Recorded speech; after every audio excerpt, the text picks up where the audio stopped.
Well, brothers and sisters, our second speaker this morning is our brother Roger Lewis of the Christchurch Ecclesia in New Zealand. And the theme for Brother Lewis's classes this week, as you know, is the House of Asaph, Family of Faith. Today's class is entitled The Founding of the House of Asaph. Brother Roger. Well, thank you, Brother Chairman, and good morning, brothers and sisters. May I just make a slight adjustment to the Chairman's remarks this morning. The full and proper title for this study is The House of Asaph, Family of Faith, and Masters of Music, because one of the great features, of course, about this family was their contribution to the music and the story of worship in the history of Israel, and that's one of the things, God willing, that we hope to take a look at in the course of these studies. You may not know much about Asaph or think that there's much about him in the divine record, but hopefully by the time we've finished this particular story, you will find just how remarkable this man was, and in fact how remarkable his family was. I'm going to suggest to you this morning, and I ask you to reserve judgment in the matter until you've heard the balance of the studies, but I'm going to suggest to you this morning that this is the story of the most remarkable family in the history of Israel. And I've used those words carefully, and I do not think that they are an overstatement. I think that this family, the family of Asaph, was absolutely unique in the history of the nation. And what we're going to do, God willing, in the course of these studies is to try and get into the heart and soul of this family, to understand their passion for the truth, to see what it was that moved them for so many generations of this one single family. What was the secret of this house that kept them faithful for almost 600 years of history? One family. 600 years of absolute faithfulness. Now, there must have been a secret, brothers and sisters, to this family, and we want to try and discover what it was, because if we want to build faithful families in the truth today, then there's no better family to look at than the house of Asaph, down through their several generations, because here was a family of extraordinary commitment to the things of the truth. So that's what we're going to try and do, God willing, in these studies, is to discover the secrets of this family, and secondly, to try and look at their musical contribution to the history of worship in the nation of Israel. We want to try and see what it was, what the guiding principles were of this family and their singing of praise to the Father as a basis for how we should worship the Father even in these last days. Well, this morning, as our study title suggests, we're going to look at the founding of this particular house. And that really is the story of how Asaph came about to be in the role that he was to play. And that story begins for us this morning in the 1st of Chronicles chapter 15. So if you'll turn, please, to the 1st of Chronicles 15, we take up the record, and here we see that this is the moment of time when you'll recall David brought the ark of God to Zion. And there in the 1st of Chronicles and chapter 15, we read these words. Verse 14. So the priests and the Levites sanctified themselves to bring up the ark of Yahweh, God of Israel. And the children of the Levites bear the ark of God upon their shoulder with the staves thereon, as Moses commanded according to the word of Yahweh. And David spake to the chief of the Levites to appoint their brethren to be the singers with instruments of music, psalteries and harps and cymbals, sounding by lifting up the voice with joy. So the Levites appointed Heman, the son of Joel, and of his brethren Asaph, the son of Berechiah, and of the sons of Merari, their brethren, Ethan, the son of Cushaiah. So here, at the time of the bringing of the ark of God to Zion, the leaders of the singers were appointed, and they were selected by the Levites out of their own ranks. And the Levites chose 3 men in particular, says the 1st of Chronicles 15 and verse 17.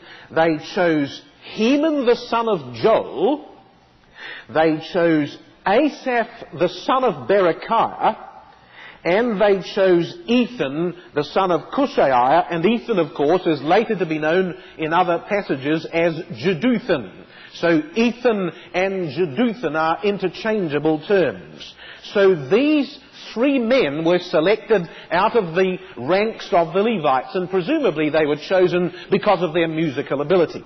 But they weren't just chosen at random, brothers and sisters, because if you come back to the 6th chapter of the 1st of Chronicles, this was not just the selection of 3 men out of the whole house of Levi at random. No, there was something more specific about the selection. Because when we come to the 1st of Chronicles chapter 6, we'll find that each of these men, in fact, represented one of the 3 great branches of the tribe of Levi. So notice verse 33. Here's our first man again. These are they that waited with their children, of the sons of the Kohathites, Heman a singer. Now Heman of verse 33 is a man, verse 38, of Kohath, the son of Levi. And then in verse 39 we have our second man, Asaph, and he, verse 43, is a son of Gershom, the son of Levi. And then we have our third man in verse 44, Ethan the son of Cushi, and he, verse 47, is a son of Merari, the son of Levi. So you see, each of the 3 men that were selected by the Levites in turn represented one of the 3 great divisions of the tribe of Levi itself. So we have Heman of the Kohathites, we have Asaph of the Gershomites, and we have Jeduthun of the Merarites. So here then is the whole house of Levi represented in the selection of these 3 men. Now if you come back to the 1st of Chronicles chapter 15 therefore, we see now the story of how these singers were involved in this very special day when the Ark of God was brought to Zion by David. In the 1st of Chronicles chapter 15 and verse 19 we read, So the singers, Heman, Asaph, and Ethan or Jeduthun, were appointed to sound with cymbals of brass. And then we're told in the 20th verse that there were the players on the psalteries. And at the end of the verse we're told that they played with or on Alamoth. And Alamoth, we believe, is the female choir. They were a choir of female singers, of female voices. Then in verse 21 we have the players on the harps, and with them is the choir known as Sheminith. And the word Sheminith means an eighth or an octave lower, and it represented the male choir who accompanied the players on harps. Then we have Kenaniah in verse 22 who's responsible for the lifting up and the carriage of the ark on the shoulders of the Kohathites. Then we've got 2 doorkeepers in front of the ark, verse 23. 7 trumpeters who play before the ark, verse 24. 2 doorkeepers behind the ark, verse 24. And so we have this whole procession now that travels to Jerusalem on this occasion. And who is at the forefront? Who's right at the front of the whole procession of them all? And the answer is, why, the 3 singers. Heman, verse 19, Asaph, and Jeduthun, all there at this beginning of the story of the bringing of the ark to Zion.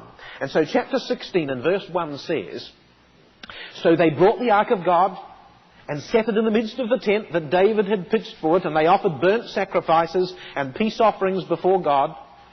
And when David had made an end of offering the burnt offerings and peace offerings, he blessed the people in the name of Yahweh. And he dealt to every one of Israel, both man and woman, to every one a loaf of bread and a good piece of flesh and a flagon of wine. So now you see this tremendous celebration has come to an end. All the singers have sung their songs All the choirs have sung, the psalteries and the harps have played, the trumpeters have blown, and the whole procession has brought the ark into Zion, and now all the people are about to depart and to go home their several ways after this wondrous day of praise and celebration. And now this chapter is going to tell us exactly what David did once this ark had been brought to Zion. Now, I want to just show you something interesting about the 1st of Chronicles 16. If you hold your hands in the 1st of Chronicles 16 and come back to the parallel record, which is in the 2nd of Samuel chapter 6, I want to show you something interesting about the way the 1st of Chronicles 16 is constructed.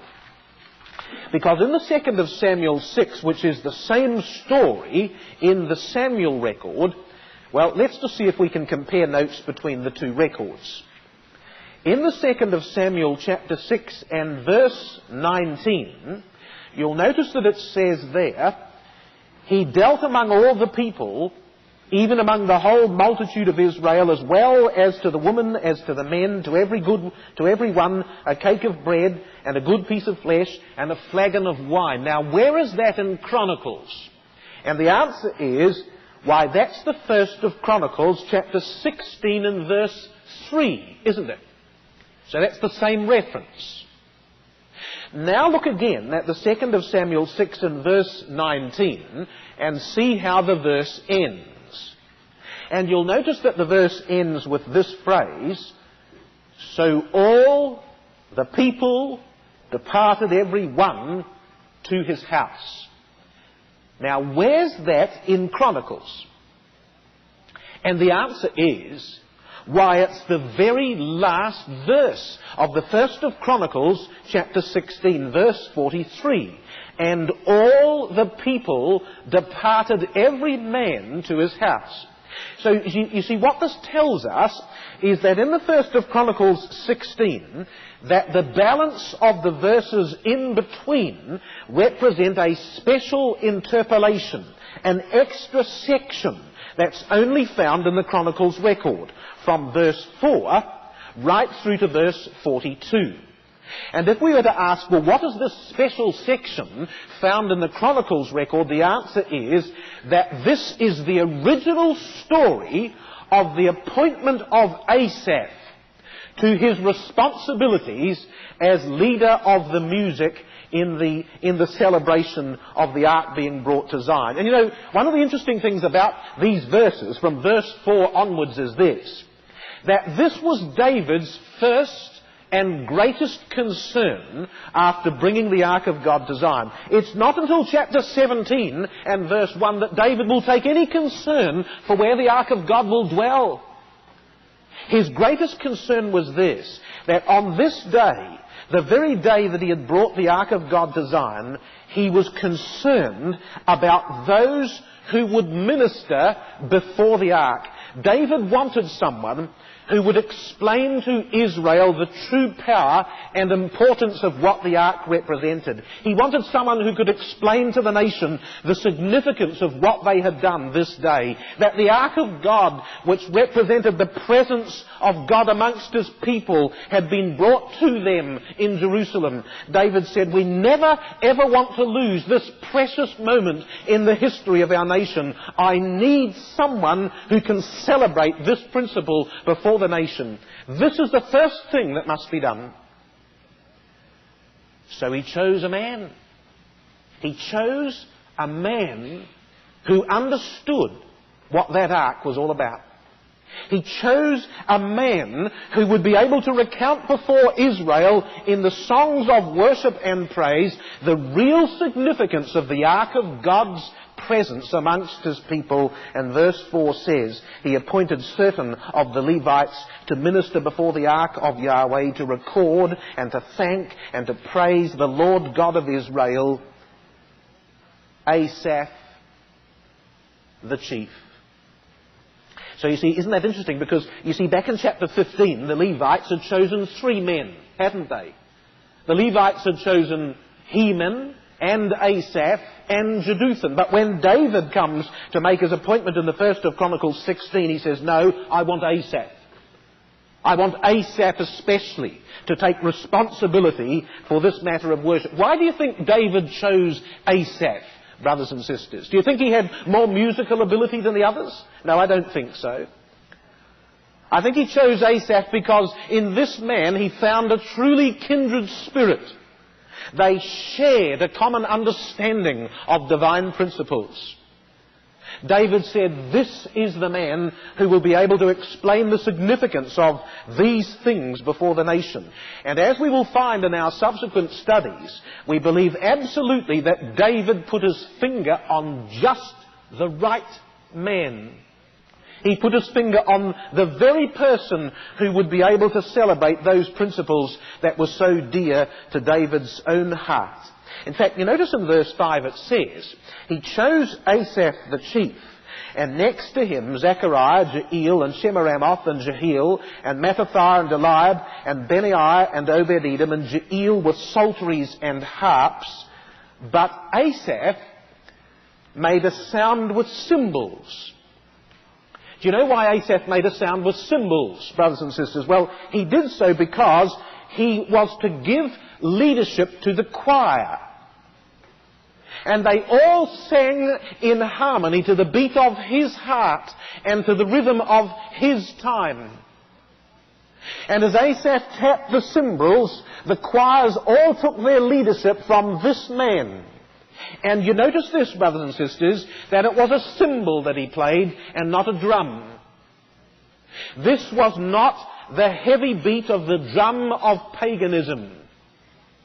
This was not the heavy pounding of the music of the heathen. Funny thing, you know, but do you know that they've never, in archaeological diggings in Israel, they've never dug up drums? Did you know that?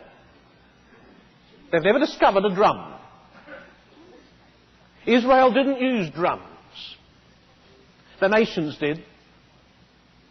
But Israel used the cymbal. And the cymbal that Asaph played gave leadership to all the choir who followed in sequence after him. Oh yes, he's the leader, brothers and sisters. This man was going to be the leader. And verse 7 says, then on that day, David delivered first this psalm to thank Yahweh into the hand of Asaph and his brethren. Now, by the way, you notice that the words this psalm in verse 7 are in italics.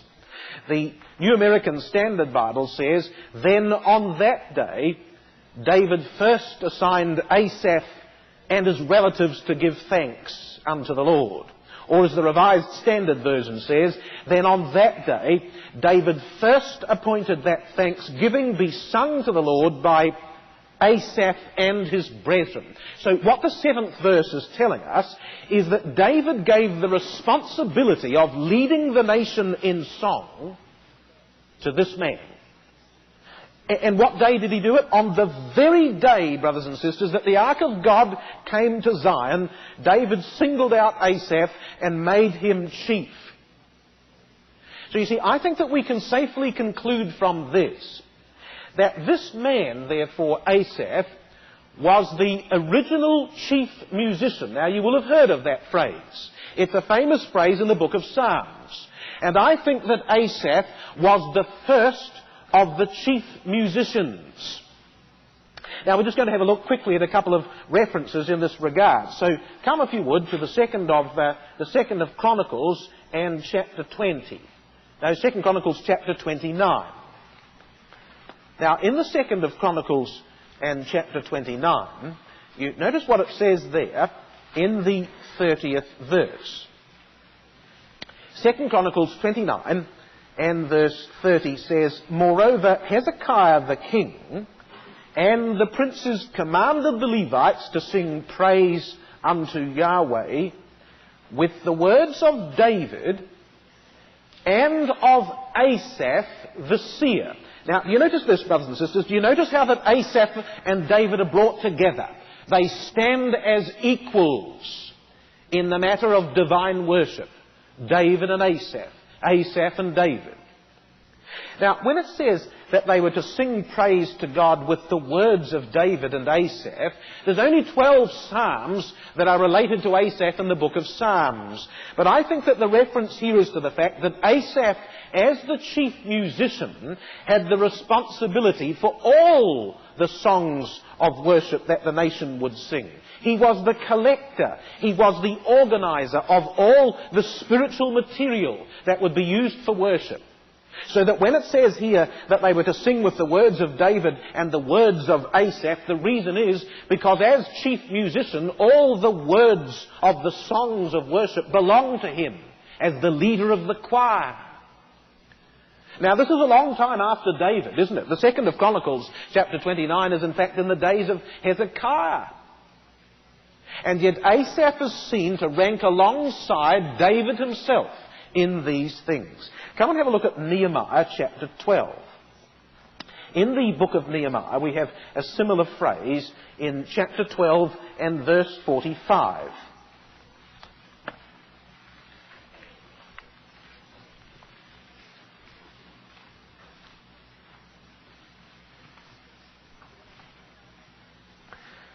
Nehemiah 12 verse 45 says, "And both the singers and the porters kept the ward of their God and the ward of purification, according to the commandment of David and of Solomon his son. For in the days of David and Asaph of old." Oh, you see how these two men are brought together again in the record. In the days of David and Asaph of old. And now I'm going to read from the Revised Version. It says, "In the days of David and Asaph of old, there was a chief of the singers, and there were songs of praise and thanksgiving unto God." So from the days of Asaph, there was always a chief of the singers, says Nehemiah chapter 12. And I think that the first of those singers was none other than Asaph himself. He was the first of the chief singers. In fact, you see the word chief there in Nehemiah chapter 12 and verse 46. The word chief there is the word Rosh, the head of all the singers. Do you know that that's the very same word used in the 1st of Chronicles chapter 16 and verse 5? When it says that David appointed Asaph, and that Asaph was the chief. So yes, I think we can safely assume, brothers and sisters, that indeed Asaph was the beginning of this order of men in Israel who would lead the principles of spiritual worship. He was the first of the chief musicians who would ever after be responsible for the organization of the spiritual material of worship and the leader of the choir down through the ages. So coming back to the 1st of Chronicles and chapter 16 therefore, we read these words in verse 8. "David appointed Asaph, but he did also give him this psalm, that they might celebrate the principles of the ark of God being brought to Zion." And verse 8 of the 1st of Chronicles 16 says, "Give thanks unto Yahweh and call upon his name." And now we have the balance of this special psalm that goes from verse 8 right through to verse 36 in the 1st of Chronicles chapter 16. This psalm was special. It belonged to the house of Asaph. It was written, I believe, to be sung in front of the ark. And it was written to celebrate the significance of the presence of God amongst his people. Now, I don't know if you've all got the same sort of margin as my Bible, but the common explanation of the words of Chronicles is as follows, that the 1st of Chronicles 16 and verses 8 to 22, the margin says, are the same as Psalm 105, verses 1 to 15. Now, just before you mark all of this in, just be careful, because I'm going to tell you what I think about this at the end. So you might find it's already in the margin. But the common explanation is that, therefore, verses 8 to 22 of Chronicles is drawn from Psalm 105 and verses 1 to 15. And then the 1st of Chronicles chapter 16, verse 23, through to verse 33, the margin says, is drawn from Psalm 96 and verses 1 to 13. And then the 1st of Chronicles 16 and verse 34 is drawn from Psalm 106 verse 1. And finally, the 1st of Chronicles chapter 16 and verses 35 to 36 is drawn from Psalm 106 verses 47 to 48. So now let me tell you, brothers and sisters, that I think that is absolutely wrong. I think, in fact, that the real truth of the matter is that it is the exact opposite. I believe that the Psalms are drawn from Chronicles, not Chronicles from Psalms. Now, let me give you a couple of proofs of that, shall I? Just hold your hand in the 1st of Chronicles 16 and come to Psalm 106, which is one of the Psalms that does make reference to the same phrases. So the question is here, which one comes first? Is the Chronicles record of this Psalm first, or is in fact Chronicles a composition from other Psalms, as is suggested in our margins? Well, come and have a look at Psalm 106 and reading verses 46 to 48. It says there, now hold your hand and you've got Chronicles 16. Now have a look at 1st of Chronicles 16 and verse 35. And say ye, save us, O God of our salvation, and gather us together and deliver us from the heathen, that we may give thanks to thy holy name and glory in thy praise. Blessed be Yahweh Elohim of Israel forever and ever. Now, have a look at Psalm 106 and verse 46. He made them also to be pitied of all those that carried them captives. Save us, O Yahweh our God, and gather us from among the heathen to give thanks to thy holy name and to triumph in thy praise. Blessed be Yahweh, Elohim of Israel, from everlasting to everlasting. So, yes, it's the same phrase, isn't it? But you notice this, that Psalm 106 verse 46 says these words. He made them also to be pitied of all those that carried them captive. Now, was that David's experience? The answer is no, it wasn't. When did the captivity occur? When was Israel carried away captive? And the answer is much later on in their history. And in fact, if you look really carefully at Psalm 106 and verse 47, you'll notice that there is one word that's been added to the text of the 1st of Chronicles 16 and verse 35. Whereas the 1st of Chronicles said, gather us together and deliver us from the heathen, the Psalm says, gather us from among the heathen. Now, I believe that word among was added when the words of the 1st of Chronicles were adapted for this psalm that related to a time of Israel's captivity and distress. So in other words, which one comes first? And the answer is Chronicles comes first. But the book of Psalms later took up the words of Chronicles and adapted them to a later moment in the history of Israel. Shall I give you another example? In the 1st of Chronicles 16, now have a look at Psalm 96. So you need 1st of Chronicles 16 in your left hand and Psalm 96 in the right hand. Now, you notice this in the 1st of Chronicles 16 and verse 27. It says, glory and honour are in his presence, strength and gladness are in his place, says the record. Now, you see what Psalm 96 says in the 6th verse.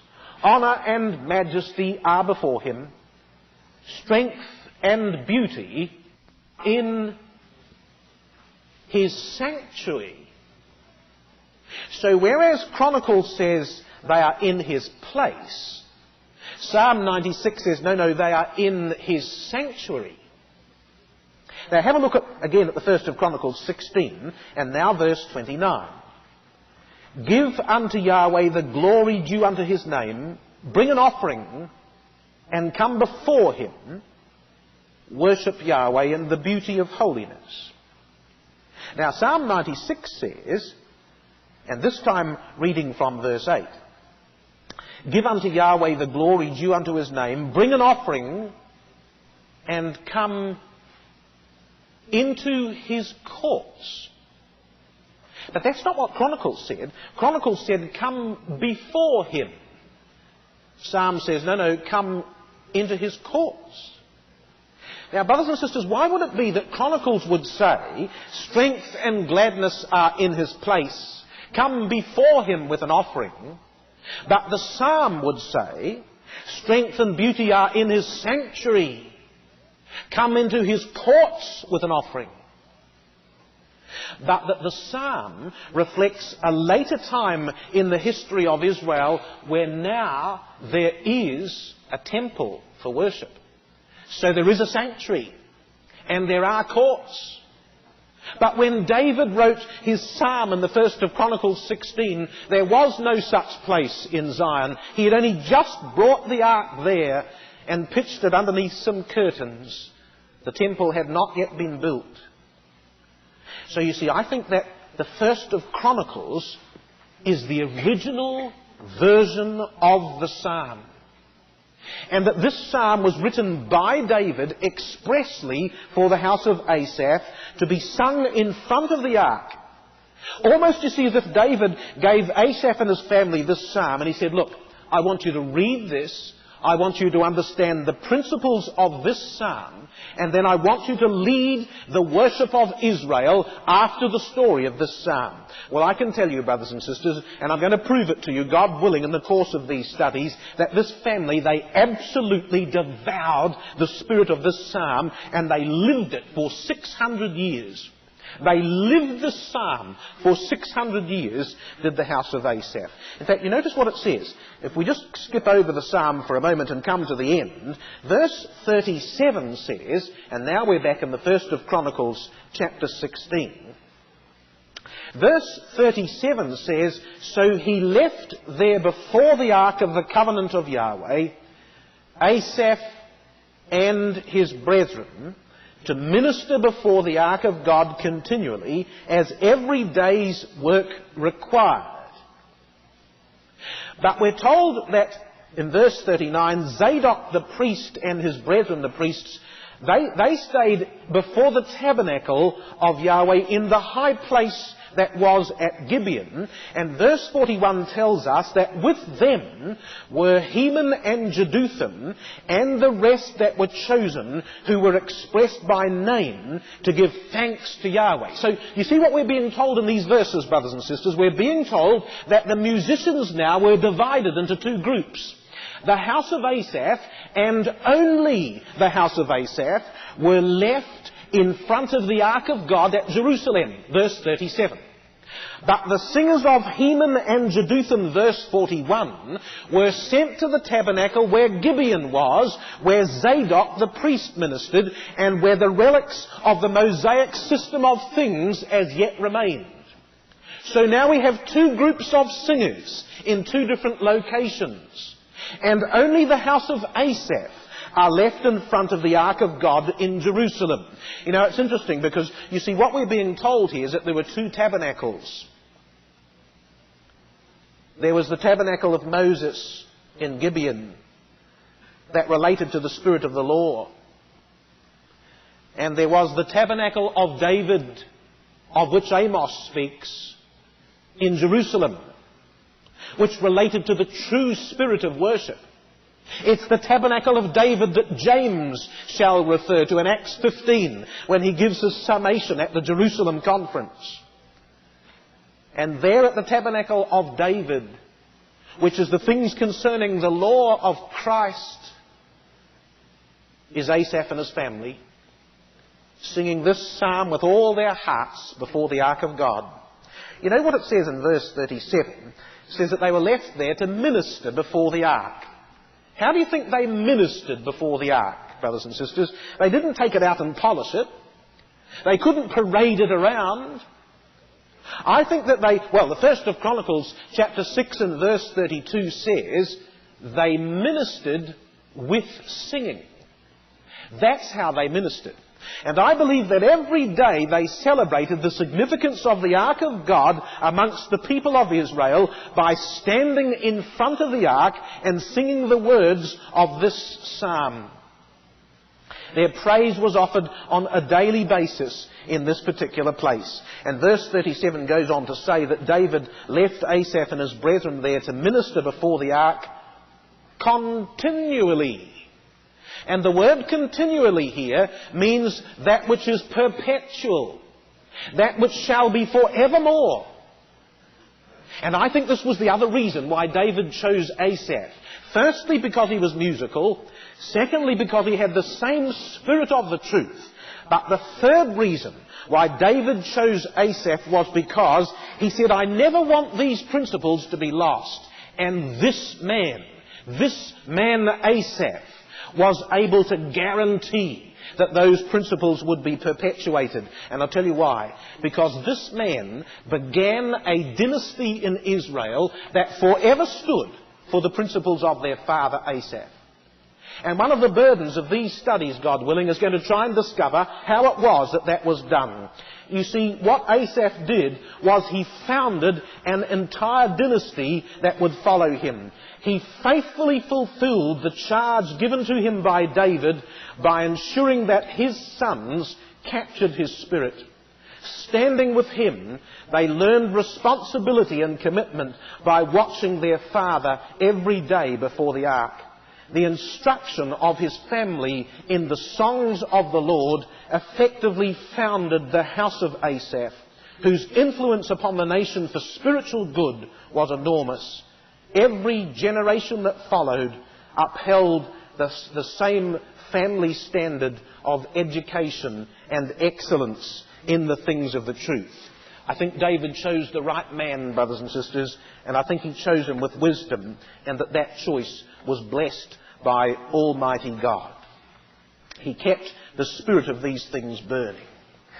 Now, one of the things, God willing, that we're going to try and do in the course of these studies is to try and discover what we believe were the benchmarks by which the house of Asaph conducted their songs of praise.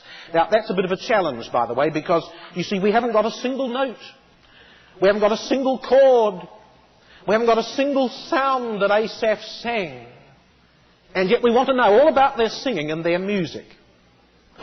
But even though we don't have their music, brothers and sisters, we do have their words. And I believe that we can trace the key principles that guided the house of Asaph in their spiritual worship before the Father.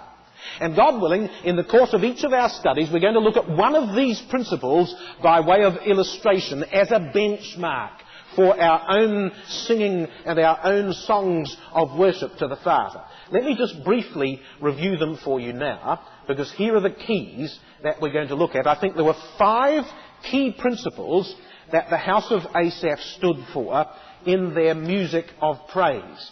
They were not only a family of faith, brothers and sisters, but they were truly masters of music of the very best sort as far as Israel was concerned. Well, the first thing was that the music of the house of Asaph ascribed thanks and praise to the deity, and therefore consistently promoted the supremacy of God. Everything they did and everything they sang celebrated the supremacy of God. We're going to try and come back and have a look at that, God willing, in one of our subsequent studies. The second thing that was important for the music of the house of Asaph was that they showed a reverence for the divine majesty, and they therefore carefully maintained the solemnity of worship in all their singing. We don't know, brothers and sisters, what the music was, but we do know the spirit with which they sang. And we know that their spirit was one of tremendous reverence for the majesty of the God whom they came before. The third principle was that the music of the house of Asaph would elevate the beauty of spiritual thought. It was the words that were important and not the music. The music was subservient to the words. The key to the songs of the house of Asaph was that they emphasized the preeminence of scriptural principle. And these are the benchmarks that we believe we should test our own songs of worship against. The fourth thing that this family stood for was that what they sang represented an offering of dedication to the Father, and therefore continually demanded the excellence of endeavour. We're going to be amazed, brothers and sisters, in the course of these studies at just what a marvellous spirit this house had, as they never gave up in their spirit to offer the very best that they could in their service to the Father and in their singing of praise unto Him. And the fifth principle that characterized their worship was that they expressed the joy of eternal truths, and therefore they unceasingly proclaimed the virtue of constancy.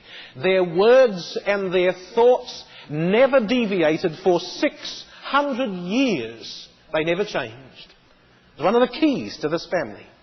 Because they believed that what they were singing about was eternal truth that therefore never needed to be changed, never needed to be altered. Now these 5 things, brothers and sisters, become a marvellous benchmark for our own songs of praise to the Father. And we believe that these things contributed to the tremendous spiritual tone and spiritual faithfulness of this family. Well, brothers and sisters, that's the beginning of this story, the founding of the house of Asaph, which all begins in the 1st of Chronicles 16 with the appointment of Asaph to office by David. David, in his wisdom, we believe, selecting absolutely the right man for the job. In the course of our subsequent studies, we're now going to move down through history from this moment of time, from the 1st of Chronicles 16, and for the next 600 years, we're going to trace that family as they appear in the history of this nation. And we're going to marvel at their faithfulness and marvel at their zeal. And try, if we can, to learn the secret that kept this family faithful, so that we can build those principles into our families today.